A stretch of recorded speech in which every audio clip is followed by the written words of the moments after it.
Hi everyone, I am Martina here, behavioral therapist at WELL Rehabilitation Network. Today I am here to share with you about stereotypical and stimming behaviors, and I am going to tell some of the tips to parents how to manage and reduce stereotypical and stimming behaviors at home. So when we talk about stereotypical and stimming behaviors, is very common for people on the autism spectrum. So now I am going to discuss about the things you have to know about the stereotypical and stimming behaviors, like how you can support your child in a best way to make them understand if they're repeating their stimming and stereotypical behaviors. So what is stereotypical behaviors? Stereotypical behaviors are also known as self-stimulating and stemming behaviors. So it's a chain of repetitive behaviors including physical movements, sounds, words that follow a rhythmic pattern. So you can identify the stim, like when a child is alone. It's mostly arises of emotional situations when a child is experiencing anxiety or sometimes joy. So now I am going to tell some of the common stimming behaviors of autistic kids, like flapping hands, rocking and bouncing, hair pulling, staring at light, moving objects, and repetitive sounds and words.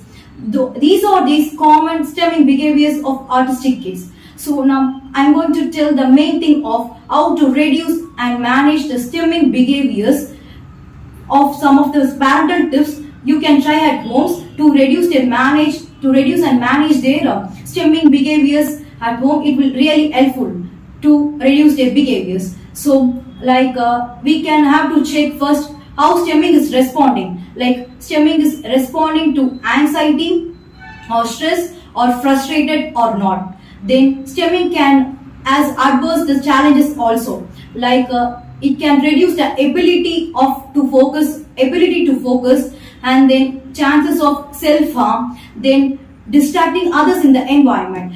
If the answers of the question is yes, we can identify the reason behind the stimming. So we can identify the triggering factor of the stimming. So what we have to do now, when child starts stimming and that increases part, then you have to ask question yourself, what has changed?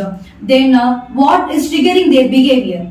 We have to identify these triggering factors. So then we try to eliminate or reduce their discomfort and anxiety.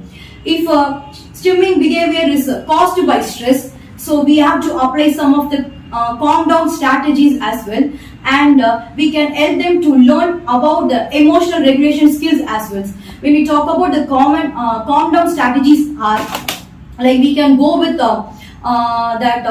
ask them to count 1 to 10, then we can give some water, we can take a break, and we can go for a walk, and we can ask them to take a deep breath also. So then talk about emotional regulation skills. Emotional awareness is the building blocks of emotional regulation. So we can help them to learn about understanding and emotional awareness by using activities.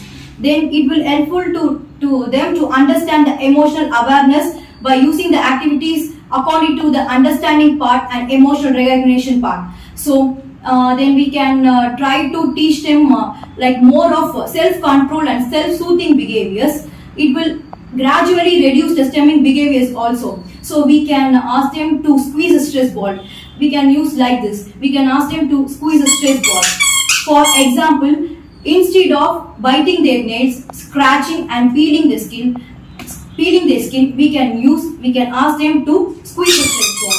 It will really helpful to them to reduce the stimming behaviors. So these are some of the tips the parents can apply at home to reduce and manage their stimming behaviors. Thank you from WELL Rehabilitation.